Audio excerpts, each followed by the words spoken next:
দীর্ঘদিন পর নিজের প্রাক্তন প্রেমিক ও টলিউড তারকা জিতের সঙ্গে সম্পর্কের কথা স্বীকার করলেন অভিনেত্রী স্বস্তিকা মুখোপাধ্যায়। সম্প্রতি ফিল্মফেয়ার বাংলাকে দেয়া এক সাক্ষাৎকারে অতীতের সেই অধ্যায়ের উন্মোচন করেন তিনি। জানান, টানা ৬ বছর একসঙ্গে কাটানো সত্ত্বেও সম্পর্ক ভেঙে যাওয়ায় পরিবার থেকে চাপ সহ্য করতে হয়েছিল তাকে। জিৎ স্বস্তিকা জুটি টলিউডে ঝড় তুলেছিল ২০০৪ থেকে ২০০৮ সাল পর্যন্ত।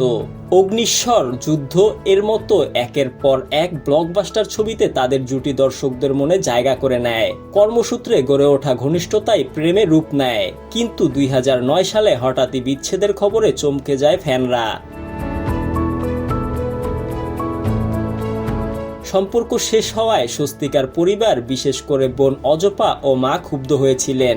সাক্ষাৎকারে তিনি উল্লেখ করেন, বোন কাঁদতে কাঁদতে বলেছিলেন, এমন সিদ্ধান্ত কেন নিলি? এমনকি আমার মেয়ে অন্মেষাও আমাকে দায়ী করে। সে জিতের খুব ভক্ত।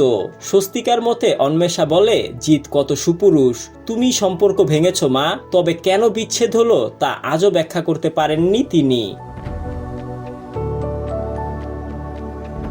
স্বস্তিকার দাবি, জীবনের মাত্র ৬ জন পুরুষের সঙ্গে গভীর সম্পর্ক হয়েছে, যার মধ্যে জিতই সবচেয়ে দীর্ঘস্থায়ী। তিনি বলেন, পরিবার চেয়েছিল আমরা বিয়ে করি, কিন্তু কিছু কারণে সেটা হয়নি। অন্যদিকে জিৎ ২০১৩ সালে ব্যবসায়ী চাঁদনী চৌধুরীকে বিয়ে করেন। স্বস্তিকা নতুন সম্পর্কে জড়ালেও বিয়ের পথে হাঁটেননি।